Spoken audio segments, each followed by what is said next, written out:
हरिबोल। पद रत्नाकर का पाठ, पद संख्या 652, 652।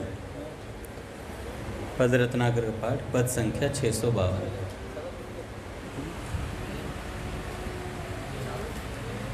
शिवाई जी बाबा की, शिवाई जी बाबा की।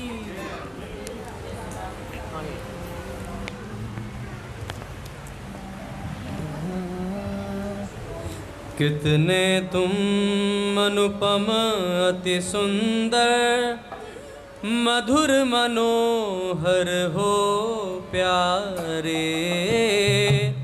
कितने तुम अनुपम अति सुंदर, मधुर मनोहर हो प्यारे।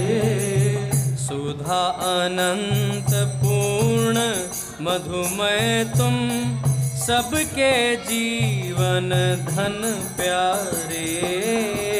सुधा अनंत पूर्ण मधुमय तुम, सबके जीवन धन प्यारे। सुधा अनंत पूर्ण मधुमय तुम, सबके जीवन धन प्यारे। सुधा अनंत पूर्ण मधुमय तुम, सबके जीवन धन प्यारे। तुम्ही विश्व में सभी विश्व के जड़ चेतन, तुम में प्यारे। हाँ, तुम विश्व में सभी विश्व के जड़ चेतन, तुम में प्यारे। एक एक अणु अखिल जगत का, सना तुम्ही से है प्यारे। एक एक अणु अखिल जगत का, सना तुम्ही से है प्यारे। अतुल असीम अपार तुम्हारा है ऐश्वर्य परम प्यारे। अतुल असीम अपार तुम्हारा है ऐश्वर्य परम प्यारे। देव दनुज मुनि मनुज चरण रज, सदा चाहते हैं प्यारे।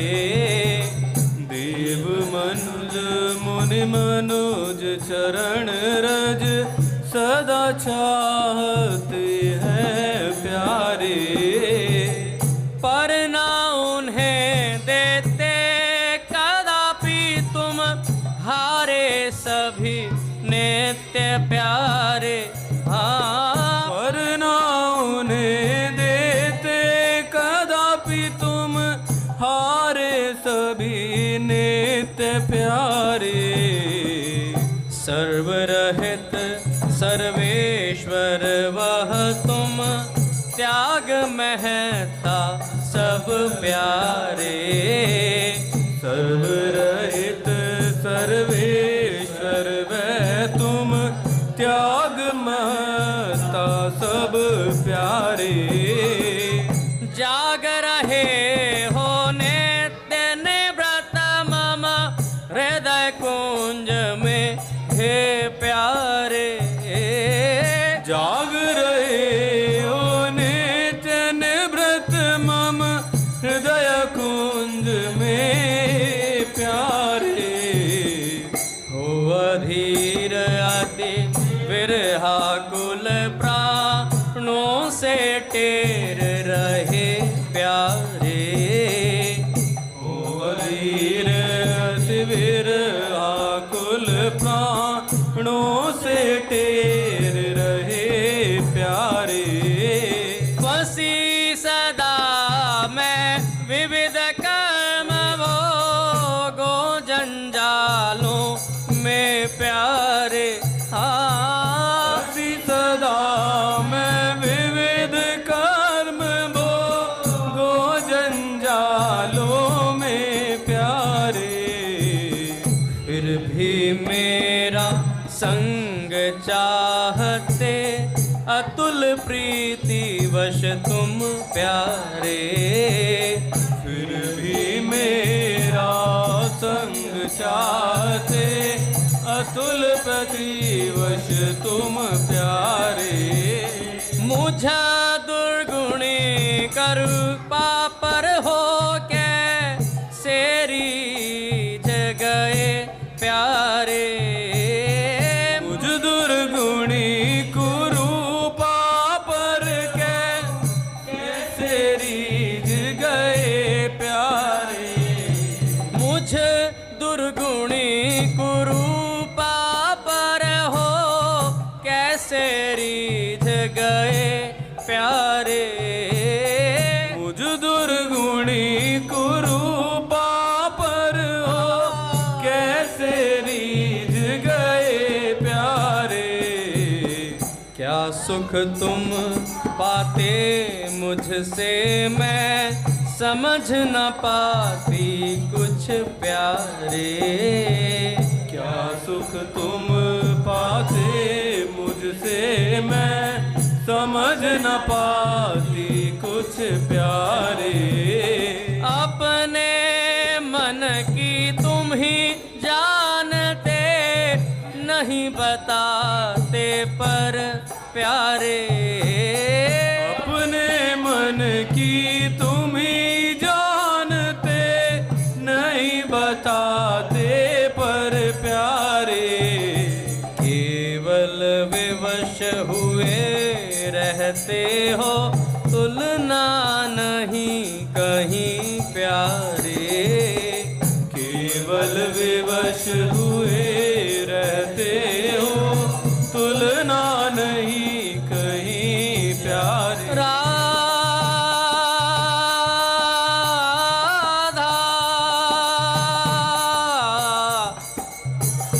राधा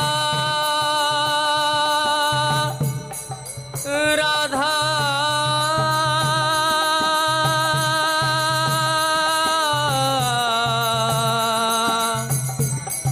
श्री राधा राधा राधा।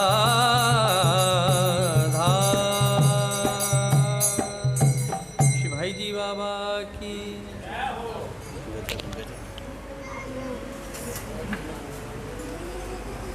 बोले राधा माधव सरकार की जय।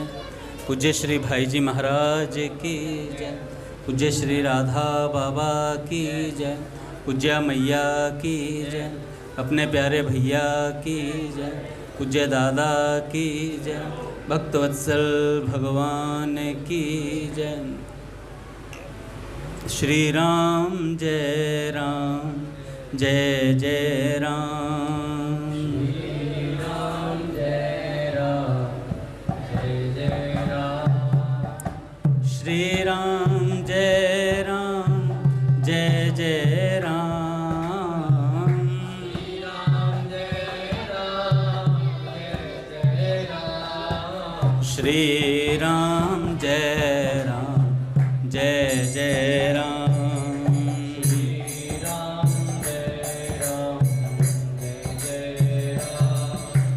जय जय श्यामा जय जय श्याम। जय जय श्याम जय जय श्याम। जय जय श्री वृंदावन धाम। जय जय श्री वृंदावन धाम। पावन राधे तेरो नाम। पावन राधे तेरो नाम। श्री यमुना जी ललित ललाम। श्री यमुना जी ललित ललाम। बोलिए राधा माधव सरकार की जय। हरि बोल। बड़े सौभाग्य का क्षण है कि आज भी हमें सत्संग और कीर्तन का परम लाभ प्राप्त हो रहा है। पहले पूज्य श्री सेठ जी का एक प्रवचन, उसके बाद एक भक्त चरित्र।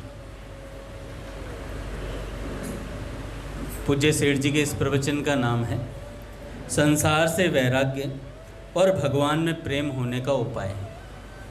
संसार से वैराग्य और भगवान से प्रेम होने का उपाय है। सेठ जी कहते हैं कि भगवान की प्राप्ति की इच्छा वाले पुरुषों को संसार से वैराग्य और भगवान से प्रेम कैसे हो, इसके लिए विशेष चेष्टा करनी चाहिए। साधन में विक्षेप, आलस्य, भोग, प्रमाद आदि अनेक विघ्न हैं और उसमें सबसे बड़ा है मन की चंचलता अर्थात विक्षेप और आलस्य। ये दो सबसे प्रधान कारण हैं। किंतु संसार से वैराग्य और भगवान में प्रेम होने पर सबका अपने आप ही विनाश हो सकता है।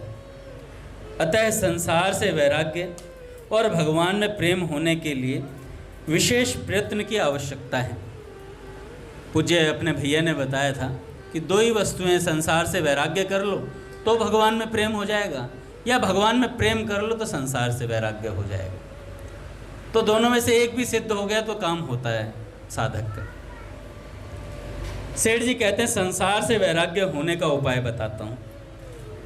संसार को नाशवान समझें, क्षणभंगुर समझें, दुख रूप समझें, घृणित, हानिकर और भयदायक समझना, वैराग्यवान पुरुषों का संग करना और वैराग्य विषयक पुस्तकें पढ़ना और चित्त में वैराग्य की भावना करना, इनसे संसार में वैराग्य होता है, ऐसा सेठ जी कहते हैं। दूसरा सेठ जी ने बताया भगवान में प्रेम होने का उपाय। सेठ जी कहते हैं भगवान के नाम, रूप, लीला, धाम के गुण, प्रभाव, तत्व, रहस्य की बातों को सुनने से, पढ़ने से और मनन करने से, भगवान में जिनका प्रेम है उन पुरुषों का संग करने से भगवान में प्रेम होता है। भगवान से सच्चे हृदय से, करुण भाव पूर्वक, गदगद कंठ से स्तुति और प्रार्थना करनी चाहिए साधक को। कहना चाहिए भगवान, हे नाथ, मैं आपका हूँ और आप मेरे हैं। इस प्रकार भगवान के साथ अपना नित्य संबंध जोड़ना चाहिए। मन से भगवान का दर्शन, भाषण, स्पर्श, वार्तालाप और चिंतन करना तथा हर समय निष्काम भाव से भगवान के नाम रूप को स्मरण रखना। ऊपर बतलाई हुई इन सभी बातों पर श्रद्धा, विश्वास करके उनको काम में लाने से बहुत शीघ्र भगवान से प्रेम हो सकता है। ये सब बातें जितनी भी हमने अपनी अभी सुनी, पहला संसार से वैराग्य होने का सेठ जी ने बताया कि संसार की वस्तुओं में हमें वैराग्य की भावना करनी है। दूसरा बताया भगवान से प्रेम होने का उपाय। तो हमें संसार से वैराग्य कठिन लगता है, कोई वैराग्य करना कठिन है, वस्तुओं को छोड़ना बड़ा मुश्किल होता है, लेकिन किसी नई वस्तु को पकड़ना आसान होता है। तो इसलिए सेठ जी ने कहा कि भगवान के नाम, रूप, लीला, धाम, इन कथाओं को सुनना, पढ़ना और जिन पुरुषों का भगवान से प्रेम हो चुका है उन पुरुषों का संग करना, उन महापुरुषों का संग करना, उन भक्तों का संग करना, इससे भगवान में बहुत शीघ्र प्रेम हो जाता है। जब साधक का संसार से वैराग्य और भगवान में अनन्य प्रेम हो जाता है तब फिर दुर्गुण, दुराचार, दुर्व्यसन, सांसारिक संकल्प, आलस्य, प्रमाद और भोग इच्छा आदि सब दोषों का नाश होकर उसे भगवान का यथार्थ ज्ञान हो जाता है। उसमें स्वाभाविक ही समता आ जाती है। अपने दैनिक जीवन में हम कुछ चीज़ें पालन कर सकते हैं। किस प्रकार काम में लाया जाए कुछ चीज़ों को? सेठ जी कहते हैं नीचे लिखी हुई 3 बातों पर विशेष ध्यान देना चाहिए। पहली बात, जब हम रात्रि में सोने जाएं तब उस समय हमें उचित है कि हम भगवान के किसी विशेष नाम, रूप, गुण और प्रभाव का स्मरण करते हुए ही शयन करें। इससे रात में प्रायः बुरे स्वप्न भी नहीं आते और हमारा वह शयन काल भी साधन काल के रूप में परिणित हो सकता है।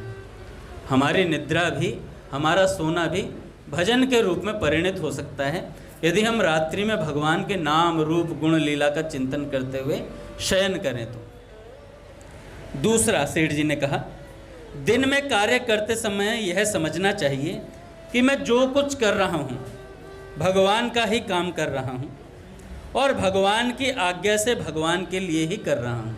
पूज्य भाई जी कहते हैं कि कर प्रणाम तेरे चरणों में, लगता हूँ अब तेरे काज, पालन करने को आज्ञा तब मैं नियुक्त होता हूँ आज। तो हम भगवान का ही कार्य करने के लिए, भगवान के ही जनों की सेवा करने के लिए सब कार्यों को करते हैं। सेठ जी कहते हैं इसलिए सबकी सेवा भगवान की ही सेवा है तथा व्यवहार करते समय स्वार्थ त्याग, संपूर्ण प्राणियों के प्रति हितैषी भाव, उदारता, समता, स्वाभाविक दया, इन पर विशेष ध्यान रखना चाहिए। इससे व्यवहार स्वाभाविक ही बहुत उच्च कोटि का होने लग जाता है। इससे भी बढ़कर एक भाव और है, जो भी क्रिया करो उसे अहंकार और अभिमान से रहित होकर करें। यह समझें कि मेरे द्वारा जो कुछ भी होता है वह भगवान ही करवा रहे हैं, मैं तो केवल निमित्त मात्र हूँ। इस प्रकार के भाव से होने वाली क्रिया में दुर्गुण, दुराचार और दुर्व्यसन की गुंजाइश नहीं रहती।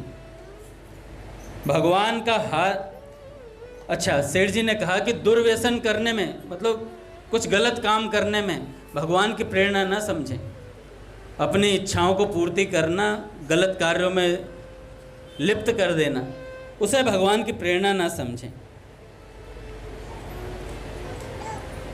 तीसरा कहते हैं सेठ जी, एकांत में बैठकर साधन करते समय भी प्रथम मन इंद्रियों को वश में करना चाहिए और मन को वश में करने के लिए अभ्यास और वैराग्य ही प्रधान है। भगवान ने गीता जी में कहा है, हे महाबाहो, निस्संदेह मन बहुत चंचल है और कठिनता से वश में होने वाला है, परंतु कुंती पुत्र अर्जुन यह अभ्यास और वैराग्य से वश में होता है। मन को वश में कर लेने पर इंद्रियों का वश में होना उसके अंतर्गत आ जाता है। एकांत में बैठकर साधक को पूर्ण कामनाओं का त्याग करके, मन से इंद्रियों को वश में करके, संसार से उपराम होकर मन को परमात्मा में कुछ क्षण के लिए लगाने का अभ्यास करना चाहिए। हो सकता है धीरे धीरे पहले 10 सेकंड लगे, फिर 20 सेकंड लगे, फिर 30 लगे, फिर हो सकता है 1 मिनट भी पहुंच जाए और फिर घंटों पर भी जाता है। पूज्य राधा बाबा 6 घंटे लीला चिंतन करते थे। प्रारंभ में जब अभ्यास किया था 5000 ब्रज संबंधी वस्तुओं का नाम लिखकर उनको नित्य पढ़ते थे क्रमबद्ध तरीके से, कि नंदगांव है, फिर बरसाना है, वृंदावन है, ऐसे उन्होंने 5000 वस्तुओं का नाम लिखा हुआ था और उन 5000 वस्तुओं का चिंतन नित्य करते थे। 5000 में बाबा कहते हैं कि मुझे 6 घंटे लग जाते थे लगभग उन्हें केवल पढ़ने में। चिंतन होता नहीं होता था मेरे को पता नहीं, लेकिन पढ़ने में 6 घंटे लग जाते थे। उसके बाद तो क्या हुआ कि संत जन कहते हैं 6 महीने अगर कोई लगातार ऐसे पढ़ ले तो जिस समय आप उस ध्यान को, चिंतन को पढ़ रहे हो वो सिद्ध हो जाता है। फिर उस समय आपको ब्रज संबंधी लीलाओं का चिंतन करने का अभ्यास नहीं करना पड़ेगा। वो लीलाओं के जो वस्तु है ना, जिनका हम नाम ले रहे हैं, वे आपको उस समय अपने आप याद आएंगी, अपने आप उस समय याद आनी शुरू हो जाएंगी। इसलिए सेठ जी ने कहा कुछ समय देना प्रारंभ करें। परमात्मा की प्राप्ति का यह भी एक उत्तम प्रकार है। सेठ जी ने कहा कि करोड़ों नाम जप करना चाहता है साधक, कैसे करे? करोड़ों नाम जप साधक करना चाहता कैसे करे? सेठ जी ने कहा कि आज से ये अभ्यास डालें, राम, मेरा प्रत्येक रोम राम बोल रहा है, इस भावना से राम जपना है।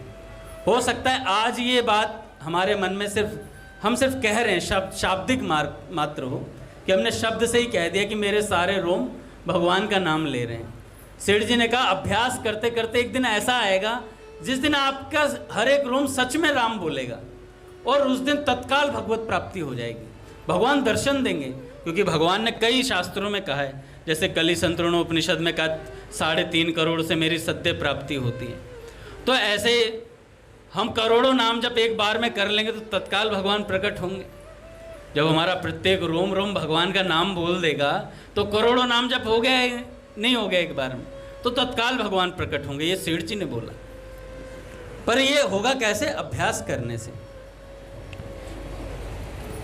सेठ जी कहते हैं इस प्रकार संसार से वैराग्य और भगवान में प्रेम करने की कोशिश करनी चाहिए साधक को। घबराना नहीं चाहिए कि क्या होगा कैसे होगा।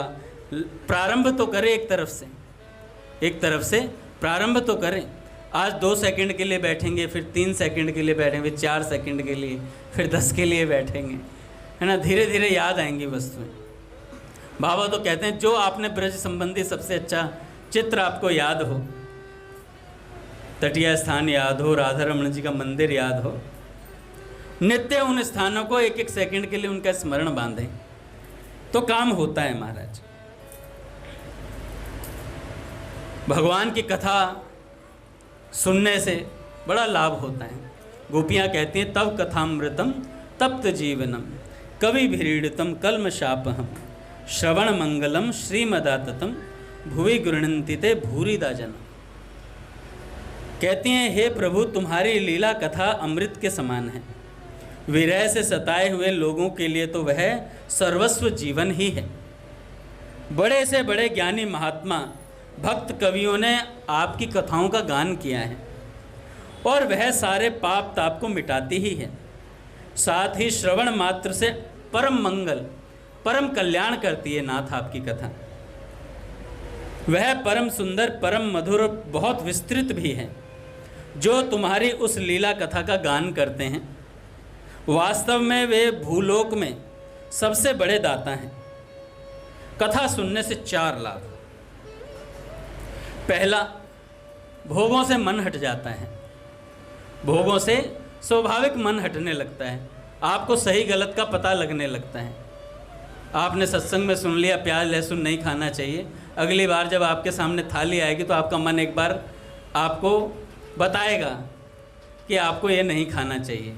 उसके बाद हम अपने विवेक का आदर कर देंगे तो बच जाएंगे, और विवेक का अनादर कर देंगे, सत्संग का अनादर कर देंगे आए हुए, तो उससे क्या होगा, फिर आप उसे पा लेंगे, अपराध बन जाएगा, तत्काल आप गलती कर बैठेंगे। लेकिन गलती हो जाए तो भी क्या करना है, फिर दोबारा सुनना चाहिए। कभी ना कभी तो दृढ़ होगा ये भाव कि हमें ऐसा नहीं करना चाहिए। तो सत्संग से हमें भोगों से मन हट जाता है, हमें सही गलत का पता लग जाता है। दूसरा, चित्त की शुद्धि होती है। चित्त की शुद्धि क्यों होती है? क्योंकि भगवान हमारे हृदय में आकर विराजमान होते हैं। पूज्य भैया कहते हैं कथा में आकर बैठने मात्र से साधक को लाभ होना शुरू हो जाता है। मज्जन फल पेखई तत्काला, आप तत्काल देख सकते हो। सत्संग में आते आपका चित्त शांत हो जाएगा, चित्त शांत हो जाएगा, और धीरे धीरे सुनते सुनते उसमें शुद्धता आनी शुरू हो जाएगी। भगवान की बातें समझ में आनी शुरू हो जाएंगी। जो बात हमें 10 साल पहले समझ में नहीं आती थी वो आज हमें सत्संग में समझ में आती है, और जो आज नहीं आ रही है वो आगे आने वाले 10 में समझ में आ जाएगी। पर आ जाएगी समझ में। निरंतरता, निरंतरता हर जगह चाहिए। भगवान अर्जुन से भी कहते हैं अनन्य चेता सततम यो माम स्मृति नित्यशः, जो मेरा स्मरण नित्य करता है, लांघा नहीं देता है, उसके लिए तस्या अहम सुलभ पार्थ नित्य युक्तस्य योगिना, मैं उसके लिए सुलभ हो जाता हूँ पार्थ। तो जो नित्य निरंतर बना रहता है, भगवान के चिंतन को करता रहता है। सेठ जी भी कहते हैं कि बार बार ये अभ्यास करना चाहिए कि नाथ मैं आपको भूलूं नहीं, भगवान की स्मृति करते रहना चाहिए। और स्मृति मात्र से, एक जगह लिखा हुआ था, किसी शास्त्र का वाक्य था, बाबा वो था ना, भगवान हरि की स्मृति मात्र से अच्युत स्मृति मात्रेण, मतलब भगवान अच्युत स्मृति मात्र से प्रसन्न हो जाते हैं।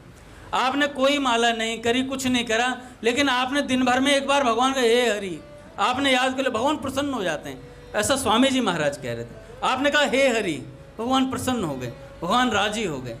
अब जितनी बार याद है उतनी बार भगवान को प्रसन्न कर लो। पूज्य दादा को प्रणाम।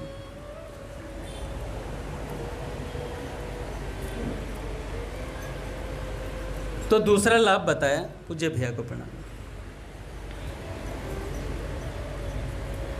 कथा सुनने से 4 लाभ, दादा मैं बता रहा था, कथा सुनने से 4 लाभ होते हैं। पहला, भोगों से मन हटता है। दूसरा, चित्त की शुद्धि होती है। चित्त की शुद्धि के बारे में बताया था कि भगवान की स्मृति मात्र से भगवान प्रसन्न हो जाते हैं और तत्काल भगवान का स्मरण होता है हमें, और जैसा भी रूप हमारे कच्चा पक्का मन में होता है वो हमारे हृदय में विराजित हो जाता है।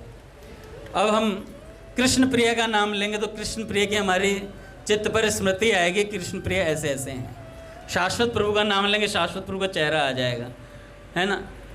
नारायण प्रभु का नाम लेंगे तो नारायण प्रभु का चेहरा आएगा। तो जिस जिसका हम नाम लेते हैं उसका रूप हमारे सामने आता है, स्वाभाविक है। ये तो संसारी व्यक्तियों की ऐसी बात चल रही है। लेकिन जब हम भगवान का नाम लेते हैं तो भगवान श्री कृष्ण का रूप आता है। राम बोलेंगे तो राम जी का रूप आएगा, धनुषधारी भगवान दिखाई देंगे आपको। नारायण भगवान का लेंगे नाम तो चतुर्भुज रूप में भगवान नारायण दिखाई देंगे। तो नाम क्या करता है? रूप का प्राकट्य करता है। नाम, रूप, लीला, और जहाँ रूप का प्राकट्य होता है वहाँ लीला अवश्य होगी भगवान की, और जहाँ लीला होगी वो धाम बन जाएगा ऑटोमेटिकली। तो इसलिए नाम से शुरुआत हो जाती है। नाम लेने मात्र से रूप, लीला और धाम सब चीज़ें आ जाती हैं। बाबा तो कहते हैं पांचवा एक और जोड़ दो, संत। नाम, रूप, लीला, धाम और संत। तो तीसरा कहा, कथा सुनने से भगवान में प्रेम हो जाता है। पहला क्या होता है? भोगों से मन हटता है। दूसरा, चित्त की शुद्धि हो जाती है। तीसरा, भगवान में प्रेम हो जाता है। कैसा प्रेम होना चाहिए? कि काम ही नारी पियारी जिमी, लोभे प्रिय जिमी दाम, तिमि रघुनाथ निरंतर, प्रिय लागहु मोहे राम। जैसे भैया कामी को नारी प्रिय होती है, हर समय चिंतन करता ही रहता है, करता ही रहता है, करता है। लोभी को धन प्रिय होता है, लोभी को धन प्रिय होता है। वो चाहता और धन आए, और धन आए, और धन आए। तो संत कहते हैं नाम जप कैसे करना चाहिए? जैसे लोभी को धन प्रिय होता है ना, ऐसे नाम जप, और नाम लूँ, और नाम लूँ, और नाम लूँ, ऐसे करना चाहिए। और चौथा बड़ा अच्छा लगता है मुझे, चौथा भाव तो कि संतों से मित्रता हो जाती है कथा सुनने से। क्या चार लाभ होते हैं? भोगों से मन हट जाता है। दूसरा, चित्त की शुद्धि हो जाती है। तीसरा, भगवान में प्रेम हो जाता है। और चौथा, संतों से मित्रता हो जाती है। संतों से मित्रता होते ही काम हो जाता है। वो भैया बहुत पहले कथा सुनाया करते थे ना, आपने संत से संबंध जोड़ लिया तो फिर काम हो गया। एक सज्जन थे, वो एक संत को गाली सुनाने के लिए ही संत के पास आते थे, उन्हें भला बुरा ही कहते थे। डेली उनका नियम था करके कुछ कुछ कहना उनसे। एक दिन बारिश बहुत तेज पड़ रही थी, फिर भी वो आया सज्जन और उन्हें भला बुरा कहने लगा। एक दिन क्या हुआ, उनकी मृत्यु हुई। अच्छा, अब ये कथा सुन के ये नहीं कि भला बुरा ही कहेंगे आके, ये आप बात संबंध बताने के लिए कि संबंध जोड़ने से कितना लाभ होता है संत से। तो एक दिन उनकी मृत्यु हुई और यम के दूत ले जाने लगे, तो संत ने दृष्टि डाली आसमान की तरफ। तो जैसे ही दृष्टि डाली तो उन्होंने देखा उस व्यक्ति को यम के दूत उसकी जीवात्मा को खींच के ले जा रहे हैं।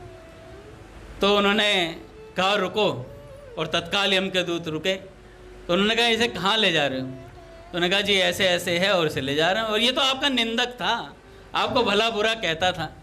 तो संत ने कहा मेरा था ना, मेरा निंदक था ना, और जो मेरा है उसको दंड देने का अधिकार तुम्हें कैसे हो सकता है? तत्काल महाराज जल लिया, छिड़का, और महाराज उसे सीधा भगवान के धाम भेजा। जब मेरा है तो इसका निर्णय करने का अधिकार मेरे पास है कि इसके साथ क्या होगा। तो संबंध जुड़ जाता है, संतों से मित्रता हो जाती है। आप देखिए पूज्य बाबा ने, भगवान ने कहा कि बाबा से कहा, पूज्य राधा बाबा से, कि 250 व्यक्तियों का नाम लिख करके मुझे दे दो जो आपसे जुड़े हुए हैं। तो बाबा 250 व्यक्तियों का नाम बाबा लिख करके लाए, बाबा ठाकुर जी ने बस इतने ही। तो बाबा ने और लिखे महाराज, फिर लेके 2500 कुछ ऐसे ही लिखे उन्होंने। तो फिर ठाकुर जी ने बोला बस इतने ही, तो बाबा ने और ले आए लिख करके। फिर ठाकुर जी ने बस इतने ही, तो बाबा और ले आए लिख करके, रजिस्टर भर दिया पूरा का पूरा। फिर ठाकुर जी ने बस इतने ही, तो बाबा ने क्या किया, डॉट डॉट लगा दिए। आज के बाद अब जितने भी आएंगे मेरे से जुड़ेंगे, सब नाथ आप तक पहुंचने चाहिए। है? कि कोई भी हो, कैसी भी हो, जो जुड़ी तनिक से है प्रियतम, आशा उसकी मैं क्यों तोड़ूं, सांवर तो हैं मेरे प्रियतम। तो कोई भी हो, कैसा भी हो, जो जुड़ा तनिक सा है, तो पूरा पूरा जुड़ने की बात तो सोने पे सुहागा है, जो जरा सा जुड़ जाता है उसका भी काम हो जाता है। तो हम जरा से तो जुड़े हुए हैं ही। पूज्य बाबूजी बाबा, इनका नाम पता लग गया। एक सज्जन हैं, वो वृंदावन में मेरे को मिले थे। वो सिर्फ चित्र ही बांटते हैं। भाई जी बाबा सेठ जी के चित्रों को छपा छपा कर लोगों को चित्र बांटते हैं। तो उनसे किसी ने पूछा कि भाई आप ऐसा क्यों करते हो? कह रहे इन महापुरुषों का चित्र भी किसी ने देख लिया है ना, उसे भगवान मिलेंगे अवश्य, कभी ना कभी भगवान उसे अवश्य मिलेंगे। तो ऐसे भी श्रद्धावान हैं भैया। तो कथा सुनने से 4 लाभ: भोगों से मन हट जाता है, चित्त की शुद्धि हो जाती है, भगवान में प्रेम हो जाता है, और संतों से मित्रता हो जाती है। एक मारवाड़ी सज्जन हुए, भगवान की अकारण कृपा जब किसी जीव पर होती है, वो किसी ना किसी संत से तो जुड़े हुए थे। और मारवाड़ी लोगों को आपने देखा, वो सेठ जी को जरूर जानते हैं, गीता प्रेस को जरूर जानते होंगे, वो लोग किसी ना किसी तरीके से जुड़े ही रहते हैं। तो वो जो सज्जन थे, एक दिन मृत्यु, बहुत बीमार पड़ गए। तो बहुत बीमार पड़े तो खाट पर लेटे हुए, तो सोचा था मृत्यु आएगी ही आएगी। अब जब मृत्यु का उन्हें लगा कि अंदेशा हो गया, मृत्यु आएगी, तो प्राण छटपटाने लगे। जब बहुत प्राण छटपटाने लगे तो भगवान से प्रार्थना करने लगे। और जब प्रार्थना निकली तो सबने सोचा था इनके प्राण निकल ही जाएंगे, अब तो मरने ही वाले हैं। तो इन्हें एक बहुत दिव्य वाणी सुनाई दी। और जैसे ही वो दिव्य वाणी सुनाई दी, वाणी सुनते ही उन सज्जन को बड़ा अच्छा लगा, और धीरे धीरे वो वाणी रोज सुनाई देने लगी। उनका स्वास्थ्य ठीक होने लगा, धीरे धीरे स्वास्थ्य ठीक हो गया। अब क्या हुआ कि उनका जो काम धंधा था, जो सब चौपट हो गया था, वो काम वगैरह उन्होंने फिर से शुरू किया। तो जो वाणी सुनती थी ना, वो वाणी कहती थी, तुम जो भी कार्य करोगे, जो भी तुम्हें जीवन में कार्य करना, वो तुम मुझसे पूछ के करोगे, मेरी राय लेनी आवश्यक है। तो वो वाणी सुनती थी, वो कहते थे मैं दूध का काम करना चाहता हूँ, हाँ करो, मैं बताता हूँ कैसे कैसे करना है। मेरे को दुकान खोलनी, हाँ मैं बताता हूँ कैसे दुकान को संचालन करना है, कैसे कैसे सामान लाना, कैसे कैसे व्यवस्था करनी। तो जिस भी कार्य में सेठ जी ने उन्होंने हाथ डाला, उसमें भगवान मतलब उनकी उस वाणी की सम्मति ली। तो सम्मति ली तो अब उनके जीवन का पार्ट बन गए। और जैसे ही ये अभ्यास हो गया, जैसे सुदर्शन दादा को भगवान की वाणी सुनती थी, ऐसे ही उन्हें वो वाणी सुनती थी। और इतनी सुंदर वाणी थी, वो मुग्ध थे उस वाणी पर। एक बार क्या हुआ, उन्हें गीता वाटिका जाने का अवसर मिला। गीता वाटिका गए तो पूज्य भाई जी से मिले।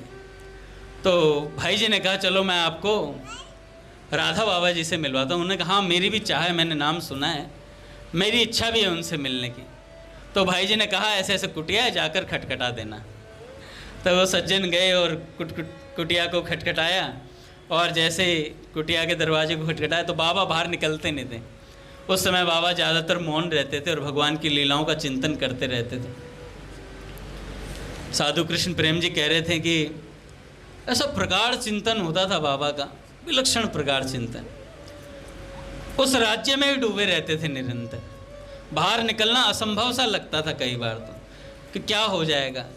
कुएं पर गए तो जल भरने के लिए तो वहीं रह गए, अटक गए। एक बार तो भाई जी की स्थिति ऐसी हो गई थी, शौचालय के बाद हाथ धोने के लिए नलके पर गए, नलका चला रहे हैं, और वहीं नलका चलाते चलाते भाव समाधि लग गई। बड़ी मुश्किल से लोगों ने आकर के, किसी ने आकर के कहा कि भाई जी हाथ धो लीजिए, बाहर आइए समाधि से। तब भाई जी को हाँ सोच के हाथ धोने भी चाहिए, ऐसा ध्यान में आया। तो इन महापुरुषों सत्संग बोलते बोलते भाई जी तो मंगलाचरण बोलते थे, वरहा पीड़म नटवर वपु, और इतनी देर में तो उस श्लोक के जो स्वरूप का वर्णन है श्री कृष्ण, उस स्वरूप में खो जाते थे बाबूजी। और ऐसा नहीं कि वो बाबूजी खो गए उस स्वरूप के चिंतन में तो लोग उठ के चले जाएं।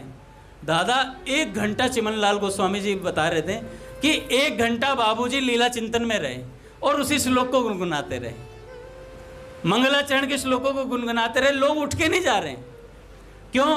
वो लोग देखते थे कि भाई जी के नेत्रों से आंसू बह रहे हैं, उन्हें यही अच्छा लगता था। बाबूजी एक ही श्लोक में खोए हुए हैं, एक ही स्वरूप में खोए हुए हैं, नेत्रों से आंसू बह रहे हैं, 1-1.5 घंटा वहीं बैठे रहे पांडाल में। उसके बाद भाई जी कहते थे अच्छा हमें सत्संग भी बोलना है, सत्संग भी बोलना है। ऐसे भाई जी पावन कक्ष में समय होता था 8 बजे पट खुलेंगे महाराज। श्री राम जय राम जय जय राम,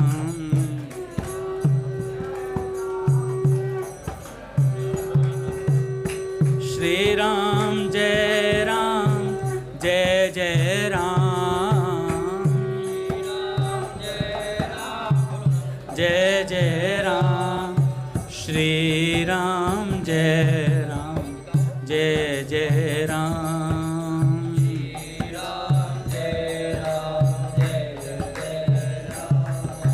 जय जय श्यामा जय जय श्याम,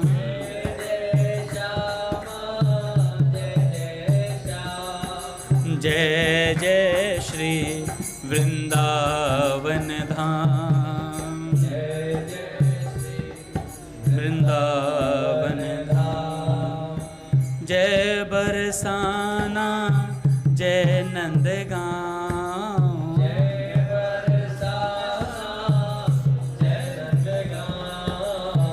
पावन राधे तेरो नाम, पावन राधे तेरो नाम। बोलिए राधा माधव सरकार की जय, पूज्य गुरुदेव भगवान की जय। तो मैं कहाँ था? पावन कक्ष में भाई जी बैठे हुए और प्रवचन 8 बजे शुरू होने वाला है।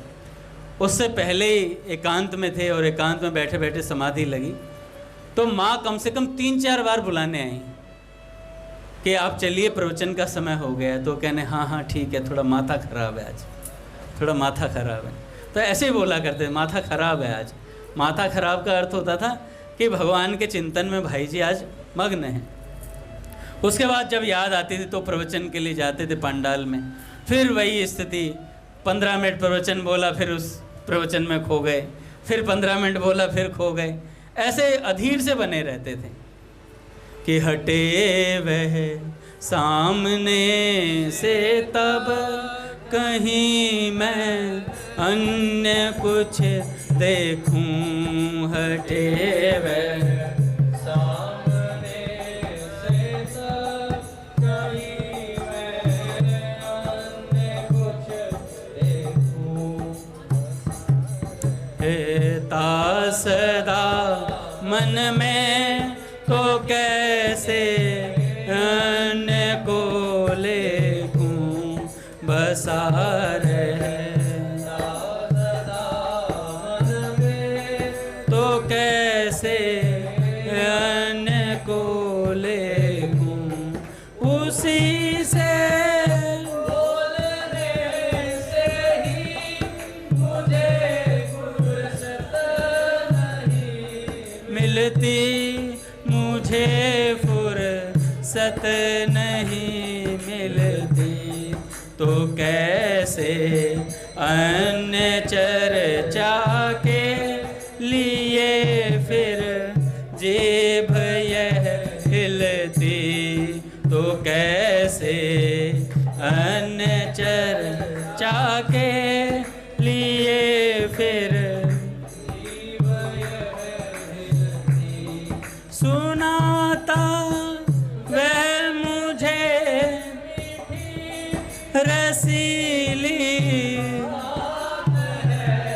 हरदम रसीली बात है हरदम, तो कैसे मैं सुनूं किसकी छोड़ वह रस मधुर अनुपम, तो कैसे मैं सुनूं किसकी छोड़ वह रस मधुर अनुपम, रह गई मैं नहीं कुछ भी किसी के नाम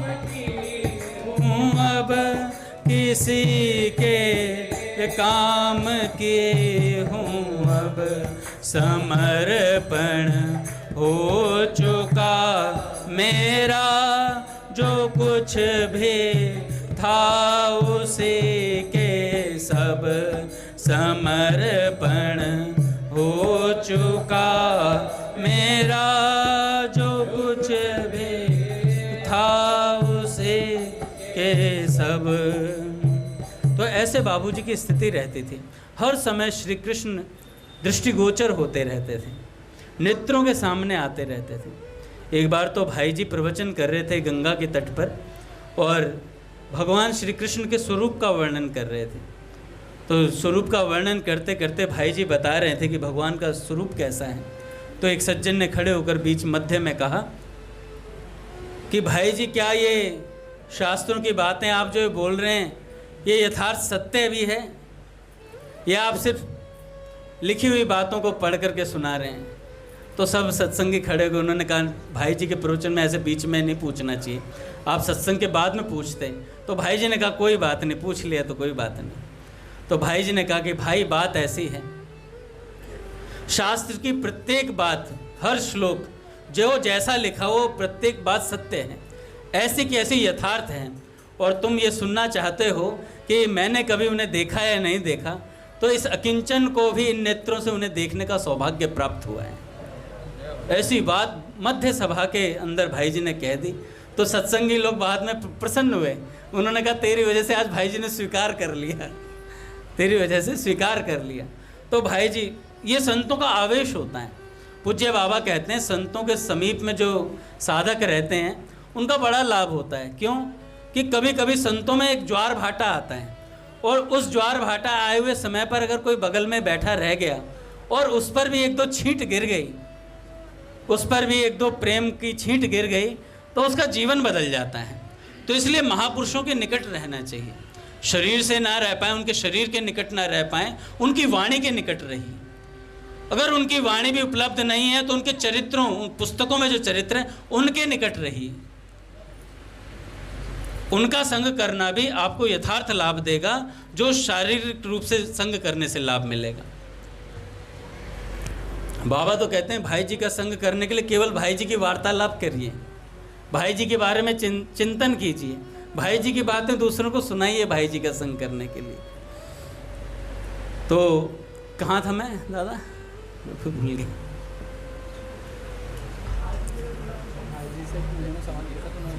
हाँ, तो उन्होंने बताया कि भाई जी ने स्वीकार कर लिया सबके मध्य में। तो जो महापुरुषों के पास में रहते हैं उनके ऊपर जब महापुरुषों में कुछ तरंग आती है तो उस तरंग का लाभ निकट रहने वालों को बहुत जल्दी प्राप्त होता है।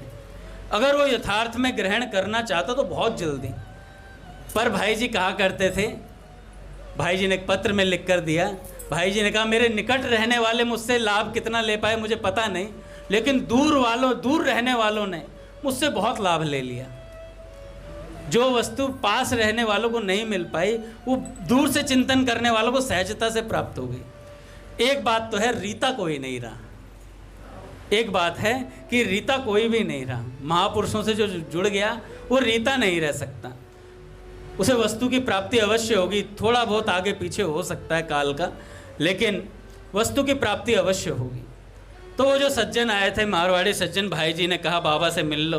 तो बाबा की कुटिया का दरवाज़ा खटखटाया तो बाबा बाहर नहीं आए। बाबा को क्रोध आ रहा था, अंदर से कोई डिस्टर्ब कर रहा था। तो बाबा कई देर बाद बाबा ने कुंडा खोला। बाबा ने कहा क्या बात है? तो उन्होंने कहा बाबा आपसे बात करनी, करे अभी हमारे पास समय नहीं है, बाद में आइएगा। बाबा ने कुंडा बंद कर लिया अंदर से। फिर उन्होंने खटखटाया तो बाबा ने कहा क्या बात है, क्या बात करनी है, कहाँ से आए हो आप? तो उन्होंने कहा हमें भाई जी ने भेजा है। तत्काल बाबा ठंडे हुए। बाबा ने कहा भाई जी ने भेजा है, चलो बताओ क्या बात है। तो उन्होंने कहा बाबा मेरे को एक प्रश्न पूछना है कि मैं ऐसे ऐसे मृत्यु को प्राप्त होने वाला था, मुझे एक वाणी सुनाई दी। वो वाणी मुझे इतनी प्रिय है, वो इतनी सुंदर वाणी है, मैं उसका वर्णन नहीं कर सकता बाबा। क्या मुझे उस वाणी के पीछे जो व्यक्तित्व है उसे देखने का सौभाग्य प्राप्त होगा? बाबा थोड़ा मुस्कुराए और बाबा ने कहा जब वाणी सुनाई दी है तो रूप भी अवश्य प्रकट होगा, चिंता ना करो। ऐसी बात बोली और बाबा ने कुंडा भीतर से बंद कर लिया। कहा जाओ अब आप। इतना बात हुई थी और वो सज्जन जा कर के बाहर जाने लगे और वाटिका में एक वृक्ष था पहले बहुत बड़ा, उस वृक्ष के किनारे जाके खड़े हो गए और मन में विचार करने लगे, क्या ये बाबा सत्य बोल रहा है, क्या ये बाबा सत्य बोल रहे हैं। तो महापुरुष की वाणी पर शंका करने लगे। तो वही वाणी उन्हें सज्जन को सुनाई दी। वाणी ने क्या कहा, या तो पूछना ही नहीं था, संत के पास तुम गए या तो पूछते ही मत, अब पूछा है तो तुम्हें यकीन करना चाहिए, अब तुमने ये शंका करके उनके प्रति अपराध कर दिया है, क्षमा मांगो जा करके। क्षमा मांगने के लिए भेज दिया। वो सज्जन गए, बाबा ने कुंडा खोला, बाबा से कहने लगे, बाबा मुझे क्षमा करना, मुझे आपकी वाणी पर विश्वास नहीं हुआ। बाबा ने कहा करो या मत करो तुम्हारी मर्जी है, ठीक है। तो बाबा से उन्होंने क्षमा मांगी, बाबा ने फिर से कुंडा बंद कर लिया। वो सज्जन चले गए। 5 साल बाद वापस आए गीता वाटिका। 5 साल बाद वापस आए और आकर के सीधा बाबा से मिले।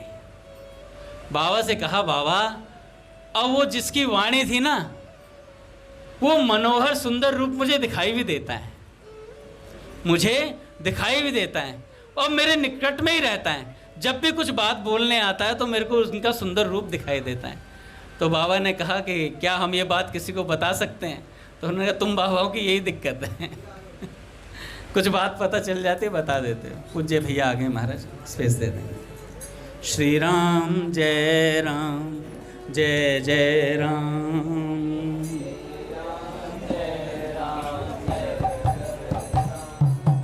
श्री राम।